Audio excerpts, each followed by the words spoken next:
Hello. What's going on, alright? Kazy, man, good to see you. Welcome. We over to North London. See them. Looking nice though. Yeah, mainly done. You bought this one at auction? Yes. Which auction house did you buy it So from? this was from a slightly smaller auction house called BidX1.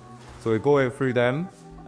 Wasn't actually that much interest because there was a lot of issues with the flat. It was repossessed. It had damp issues. So it was a little bit less popular. And it didn't actually sell at auction in the end. We were considering bidding, but no one actually bid.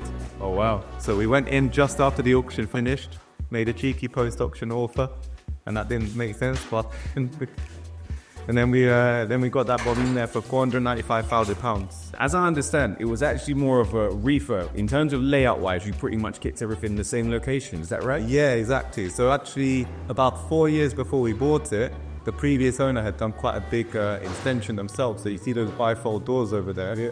They had already been done. So the layout was already good. They already had 3 bedrooms, 2 bathrooms, and obviously the extended kitchen living area. But it hadn't been finished properly. Some bits hadn't been finished at all. A lot of people always think, I've got to do loads of work. Like, I remember going down to some of the PBK members' sites and they were like, oh, I wanted to do this for extension. But sometimes you ask yourself, you haven't got to go through all the headache. Sometimes just fixing small problems can add a lot of value.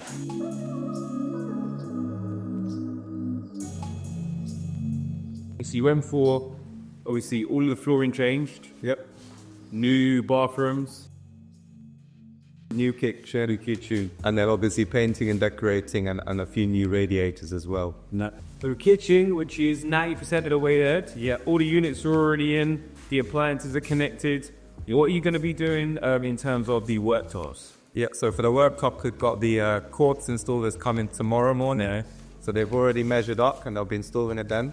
So we're going to have quartz worktops, but also quartz splashbacks. So all the way up there where you see where there's bare wall, and even on this windowsill, we're going to have one consistent theme with the quartz, which will be really nice high quality finish. So garden, you benefit from a nice private garden in really good size as well. What are you going to do out here? So the main thing to do here is, as you can see, there's concrete going all the way around and it looks pretty horrible, and I think it put off a lot of the initial buyers when it was on auction. So what we're going to do is one panel all the way around, and then we're going to replace this fence as well so that it's all matching and all consistent. And then we're also going to clean up, put new turf down, clean up these beds and clean up the decking as well. What's nice about this area? Well, I'm born and brought up North London, so I know the area very well. I only live 10 minutes away. We're now in Muswell Hill. It's probably one of the most affluent, nicest areas in North London. It's got very good schools. Alexandra Palace is nearby, so there's lots of things to do. And if you got the chance to see outside, the architecture and the buildings are really beautiful and amazing. For you as your first project, what's been the most difficult part of managing a refurb? I think number one would be dealing with things that, as a leasehold, as a flat, are kind of on the boundary of to do with your responsibility for not. So, for example, we had some issues with damp and leaks.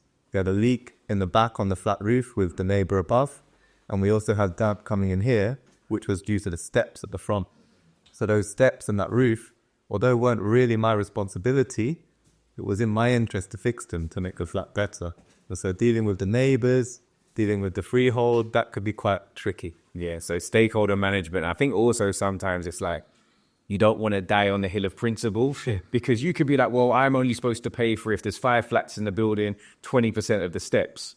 But if you know you've got a GDV of 850,000, all your money tied up, if it's going to cost you £1,000 to do some asphalt, and sometimes you're like, look, you know what? I might argue later down the line, but let me get it done first and then deal with it retrospectively. I think that's great about what you've done on this project. So size-wise, pushing on 900 square foot, big flat. Yeah. In terms of your end user, do you see it as people that are maybe going to be downsizing from a house? Like, what type of end user do you think will be looking at this property? So there's quite a big factor for this, and that's because we're right next to quite highly rated state school with quite a school catchment area. So the kind of obvious end user that we'd expect is going to be a young family, someone with 1 or 2 kids, and that maybe can't afford to get into the area and buy a whole house, but would like to send their kids to a good school and live in a good area and still have a garden and space for 2 kids. Yeah, I think it makes a lot of sense. You tick a lot of boxes for people that are looking for a family home. You've got a lot of space. You've got open plan kitchen living that doesn't feel too cramped. And then 3 really good sized bedrooms, 2 bathrooms, and outside space with off-street parking. So I think you already tick all of the boxes. Yeah. And realistically, somebody may have parents in the area. They don't have the 1.5 to 2 million to spend in the area. And even at sort of like 850 for them, although it's really expensive to a lot of us, it may still be seen as a bargain to some people. Because I think you've done really good in that respect. And I think keeping it quite neutral means that a family can come in and really kind of put their mark on it as a finished product. Okay, so the numbers-wise, you already mentioned that you purchased for £495,000. Yes, yeah. With your purchase, your stamp duty, how much do you pay there? So stamp duty is 27,500. And then bearing in mind you bought at auction, I'm guessing you used a bridge. Yep. How much was the cost of your finance? So the finance is going to be, assuming we get out in about 6 months, about £30,000. About £30,000. And then to finish to this high standard, how much do you think you would have spent on your build? So in total, so obviously the inside, the garden, but also some of the fixes we made to sort out the damp, we're hoping for about 65,000. Okay. So all in with 495, plus 65, we're at 560, plus 30, 590, plus another 30 approximately, 620. There may be some holding costs and 620 to 630, and you're hoping to sell for anywhere from 750 to 800 or in excess of 800. I think in excess of 800 to be. That's not bad numbers for a first deal. So looking at potentially 150,000, worst case scenario, £100,000 profit from your first project. I think that deserves you join the class. Obviously, as soon as the offer comes in, you get your plaque that says you join the 6-figure deal club.